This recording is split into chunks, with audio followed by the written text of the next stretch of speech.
Hi guys, ఈరోజు Brahmamudi serial episode ఏం జరిగిందో ఈ వీడియోలో మనం తెలుసుకుందామా. సింపుల్గా ఈరోజు ఏం జరిగిందో తెలుసుకుందాం. కావ్యకు ఎప్పట్లానే డౌట్ వస్తుంది. నిజం తెలుసుకోవడానికి కవి దగ్గరికి అయితే వెళ్తుంది.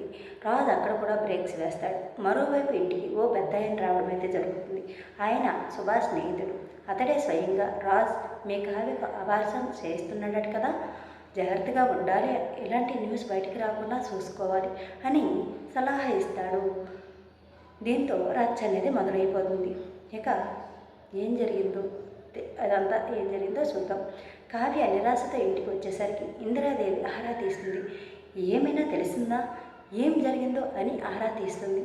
తీరా కవి అక్కడికి వచ్చి, నానమ్మ ఆయుర్వేదం మందులు అన్నయ్యని తెమ్మన్నావంట కదా, నేను తెచ్చాను, అన్నయ్యకు ఏదో ముఖ్యమైన పని పడిందని నన్ను తెమ్మన్నాడు అంటూనే, వదిన డాక్టర్ని కలవలేదు కదా మీరు అంటాడు సంబరంగా.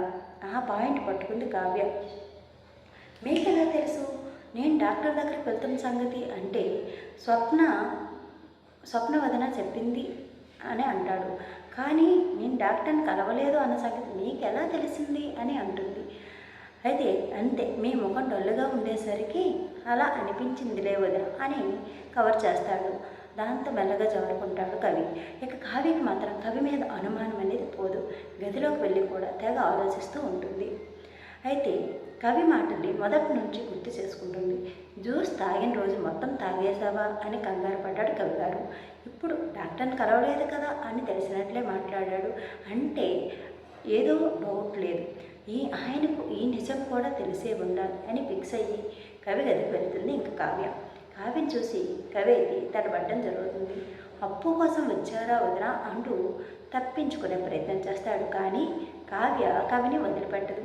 కవి గారు నటించొద్దు, నాకు మీరు అబద్ధాలు చెబుతున్నారని అర్థమైంది, అసలు నిజం ఇప్పటికైనా చెప్తారా అని సూటిగా నిలదీయడం మొదలు పెడుతుంది ఇంకా కావ్య.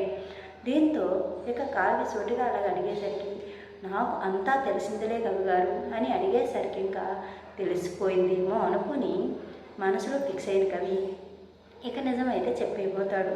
ఆ రోజు రాత్రి ఆయన్ని బయటికి తీసుకుని వెళ్ళిన రోజు నుంచి సమస్య అయితే మొదలైంది కదా. ఆ రోజు మీరిద్దరూ ఎక్కడికి వెళ్ళారు అని నిలదీసేసరికి, అది వదిన ఆ రోజు అంటూ నసుగుతూ గుమ్మం వైపు చూస్తాడు.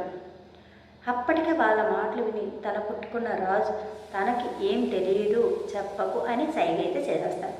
దాంతో కవి మాట మార్చేస్తాడు. ఆ రోజు సెకండ్ షో సినిమాకు వెళ్దాం, మీ వదినకి చెప్పొద్దు అన్నాడు, అందుకే చెప్పలేదు అని కవి ఇంకా మాట మార్చేస్తాడు.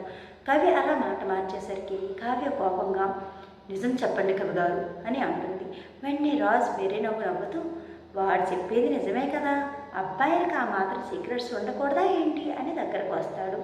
వెంటనే కావ్యకు అయితే అర్థమైపోతుంది, కవర్ చేస్తున్నారా, ఇప్పుడు నిజం ఆపి ఉండొచ్చు, కానీ నిజం ఏంటో తెలుసుకునే నేను తీరుతాను అనేసి వెళ్ళిపోతుంది కావ్య. ఇక రాజుతో కవి, ఇలా ఎంతకాలం అన్నయ్యా, ఏ రోజుకైనా నిజం చెప్పాల్సిందే కదా అంటాడు బాధగా. ఇక సీన్ కట్ చేస్తే ఇంటికి ఓ పెద్ద ఆయన అయితే వస్తాడు, ఓ శుభలేఖ పట్టుకొని.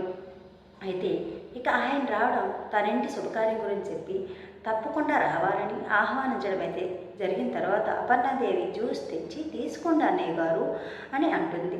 అయితే ఆయన తాగుతూ ఉంటాడు. అప్పుడే ఆయన, రే సుభాష్ ఏమనుకోకరా, నాకు న్యూస్ తెలిసింది, రాజు కావ్యకు అబార్సం చేయించాలని మోసం చేసి హాస్పిటల్కి తీసుకెళ్ళాడట, నిజమేనా?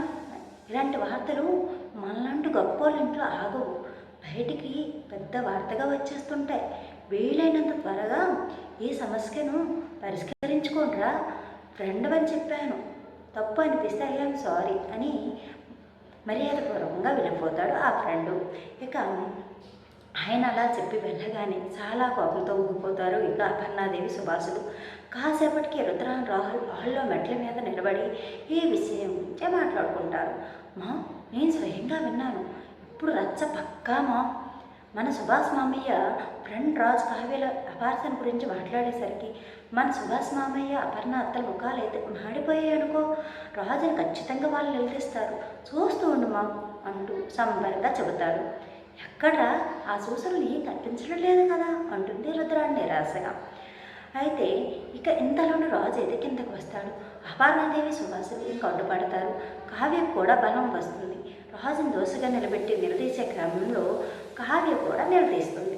నన్ను మోసం చేసి అపార్జన చేయించాలి అనుకోవడం కాదు, మీరు ఆయుర్వేదం సాఫ్ట్వేర్తో బయటికి వెళ్ళి నేను డాక్టర్ని కలవనివ్వకుండా ఆపింది మీరే అని నాకు తెలుసు. ఎందుకు చేస్తున్నారు ఇదంతా అని నిలదీస్తుంది.